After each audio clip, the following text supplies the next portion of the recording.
All right, let's dive into one of literature's most complex, most unforgettable characters, Nastasya Filippovna from Dostoevsky's The Idiot. She is this incredible mix of beauty, terror, and tragedy, and honestly, she forces us to ask some really tough questions about trauma, control, and what it really means to rebel. And this line, it just says it all. The woman who chose damnation to punish the world for damning her. Think about that. It's not just a summary, it's the entire key to her character. She isn't just a victim of her fate, she grabs it by the throat, and that decision, that choice, is what makes her absolutely riveting. So when we first meet this force of nature, what do we see?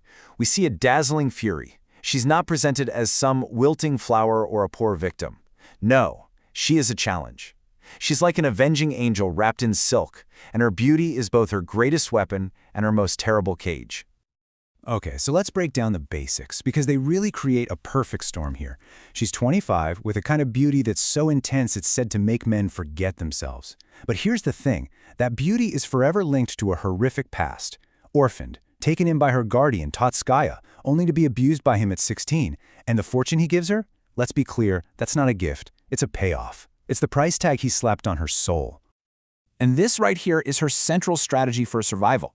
Society treated her like a beautiful thing to be bought and sold. So instead of fighting it, she leans into it. She weaponizes it. It's like she's saying, oh, you think I'm an object? Fine, I'm an object. But from now on, I set the price. And I'm the one who decides who gets to watch me shatter. It is a radical and deeply painful way of taking back control. But her power isn't just about her looks. Not at all. It's in her mind, which is just terrifyingly lucid.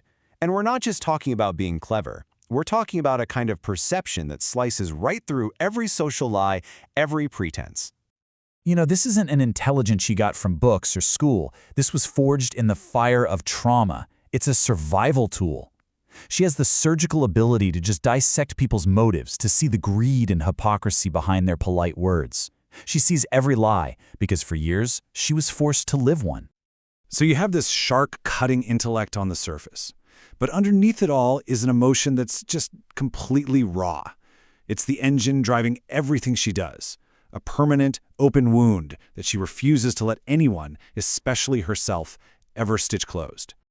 And this wound puts her in an absolutely impossible trap between two men. On one side, you've got Prince Myshkin. He's all compassion. He looks at her and sees the innocent child she was.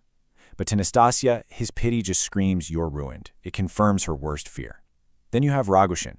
His passion is dark, possessive, violent. But to her, it feels honest. His cruelty mirrors the cruelty of the world she knows.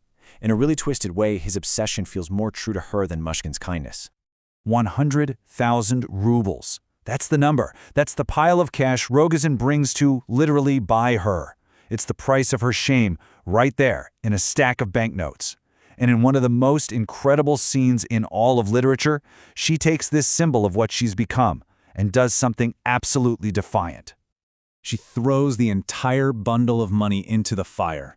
And this act, it's not about money at all. It's pure performance. It's a public spectacle, a scream for the whole world to see the monster they created. She's holding a mirror up to every single one of them and shouting, look what you made me. You see this value you placed on me? I'd rather watch it burn. And that brings us to the absolute core of her psychology. I mean, how can self-destruction be a form of power? Well, for Nastasya, it's the only real power she has left. It's her only form of agency. If she can't control what was done to her in the past, she will, with absolute certainty, control her own downfall. You can practically map out the grim logic of it. Step 1. She completely internalizes the shame that society heaped on her. Step 2, she rejects forgiveness, because if she accepts it, it's like saying the crime against her wasn't so bad after all. Step 3, she rejects love, because deep down, she believes she's unworthy of it. So, what's left? Step 4, orchestrate her own annihilation, making sure that her ruin is total, complete, and happens exactly as she plans it. Through this devastating arc, Dostoevsky does something masterful. He elevates her from just being a character into something much bigger, a symbol. She becomes a true icon of ruin, this crucified Magdalene figure.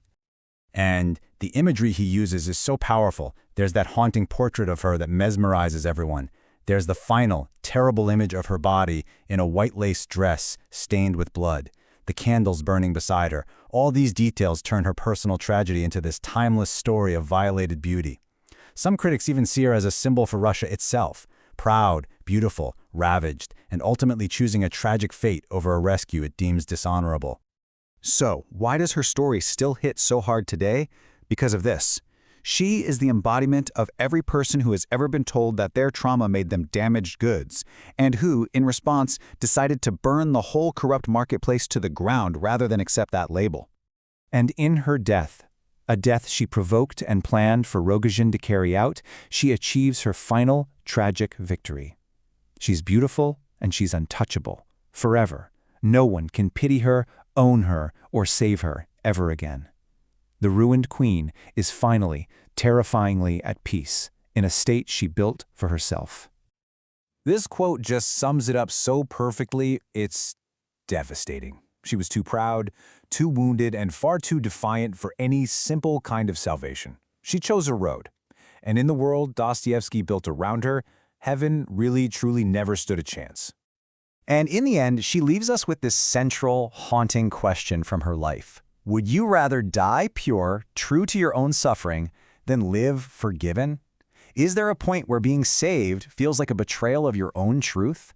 It's a question with no easy answers, and it's exactly why Nastasya Filippovna remains one of the most profound and deeply unsettling characters ever created.